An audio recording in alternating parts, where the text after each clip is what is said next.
in my opinion, when I think spring break, I always think around the same locations. I know everyone loved Panama City Beach where I'm from. Everyone loved it. That was like the staple. Everyone went there. Or it was either that or like Daytona Beach. I know a lot of people love Seaside or like I think it's like 30A, I guess. Yep. Those are like their main thing. They go there almost every year. So is this a way that you could really do great on the first impression? You know, if it smells nice, maybe there's music, maybe you have that nice little gift bag. Or is this more of a thing that you've built a list of credible people, you've kept them with your marketing, your newsletters, your top of mind campaigns, and now that you've kind of built a business here. What do you think on obtaining a new one, or just kind of trying to keep the people coming back? Right. So one, marketing is about a three-legged triangle, right? Okay. Or a three-legged stool. Attract a customer, convert a customer, retain a customer. Attract is brand new people. Convert, I got to convert new people and I got to convert old people. And retain is getting those repeat people coming back, right? And so you're always playing both. You're always running down both roads all the time. I got to attract new people and I've got to retain the people that have come in. The more I can retain people and get them to come back, because I had a great first impression. They had a great stay, and people are creatures of habit, right? They're like, hey, listen, I don't want to risk this next year. I had an amazing time this year. I want to duplicate that and replicate it. We're coming back, right? And so that is the lifeblood of any business, is repeat customers. Short-term rentals are no different. And so you should have campaigns set up to stay top of mind, right? But you also are always running down the road of attracting new customers, right? On the OTAs and running your own ads and being able to say, hey, listen, we've got this great place to stay.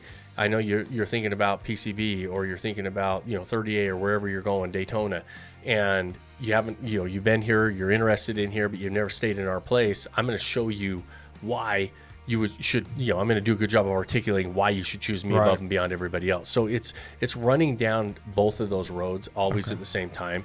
Any business relies on new customers, but the new customers are way more expensive and a lot harder to convert than old customers, especially if you've done a good job of delivering an amazing experience. Now, if you didn't do a good job of delivering an amazing experience, those old customers are almost impossible to convert. You're not getting a second chance, right? And so if you're doing everything you should be doing, that retention group, the old customers coming back and rebooking, become the lifeblood of your business 2 or 3 years into the game, right? Because now you've had enough repeat customers that you can become I've had properties that were waitlist only properties, only with repeat customers. So we're not even really attracting new customers on these properties because they're self-sufficient at that stage. That's a really well-run business when you don't have to go acquire any new customers. Now, the reality is most of us are running down both of those roads at the same time always.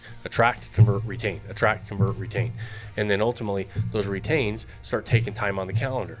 And we don't have to attract as many. And as we have as more and more of those repeat customers come through, and I've only got 365 days a year to sell, ultimately we start to become, waitlist only, where you can't book that property. And on a spring break or something that's like a busy time of year like that, those are your first weeks that you will be starting to have repeat customers that are coming back every spring break, right? And so that's what but it's a game you're always playing. Okay, I don't know if this is a bad question. This may be a dumb question, so be patient with me. Would it in a way almost be like I don't know if this is the right term, shooting yourself in the foot to have these repeat customers, because you don't get newer reviews if they've already reviewed you one time, so you don't really get to build up your review section. And do they ever think, well, I want to be grandfathered in at the price? Do they think, well, this year it wasn't expensive, this time last year?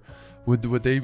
Is that ever an issue? Yeah, it can be. The reviews, not usually. Okay. Most of your repeat customers will still leave you another review. Okay. Especially if they're repeat and you tell them, hey, listen, you guys are amazing. We're so glad you came back. Reviews are always important every time you stay. If you give us a review, those things are always helpful. The reviews aren't as big of a deal. Okay. The pricing, depending on how you're going to do it, right? So what we used to do on the property I was referring to as a waitlist only property is we would tell people, hey, listen, you can book it now for next year. We've got X amount of an increase. There would always be some sort of an increase, and we would a lot of times keep it a standard increase, like a 3 to 5% increase. Okay. And the benefit of booking a year in advance, so hey, you're leaving, if you want to reserve this week for next year because it's most likely going to be gone, you can do so at this price. And so they would, price never was really an issue. If people wait, we know as a consumer that hey, listen, if I wait and I try to rebook, prices tomorrow are not going to be the same as prices today. So you don't get that pushback or that feedback or that complaint very often on the pricing side. And on the reviews, you just got to handle it to let them know, hey, listen, I know you've given us a review last year, but we still love a review this year. And now going back to, you said, can you shoot yourself in the foot? When you start to get a lot of repeat customers and you start to get a lot of you're retaining a lot of the customers and you're doing a good job, it will cannibalize the new customers you can sell to, essentially because they're taking so much time on the calendar that your new customers don't have the best times available, right? And so you can actually shoot yourself in the foot on being able to acquire those new customers and convert those new customers, because just by virtue of the fact that there's nothing available for them, because your repeat customers are going to take the best times, right? And so they're going to come back, and especially during your peak seasons. Again, I said we are creatures of habit, especially when we travel in certain ways. We go back to the same spots over and over, right? You're a very regional customer on the spring break markets you mentioned. That Southeast loves the panhandle of Florida, right? And so they love the Florida beaches. And so it seems like everybody in Georgia, Tennessee, all those markets, they're going straight down to the panhandle of Florida, right? And so and so everywhere. So but like where we're out, I'm out west in Utah, we're not going there. We're going somewhere else, right? And so we're usually going to Phoenix or Scottsdale, or we're going down to St. George, down by Zion National Park, some of those markets to get away into the desert. Like the desert is kind of our beaches, right? We're trying to drive to a warm climate. And that's really what you guys are doing too. You're saying, hey, listen, we're going to the beach, it's starting to warm. This is the opening for summer. And we're kicking it off down there.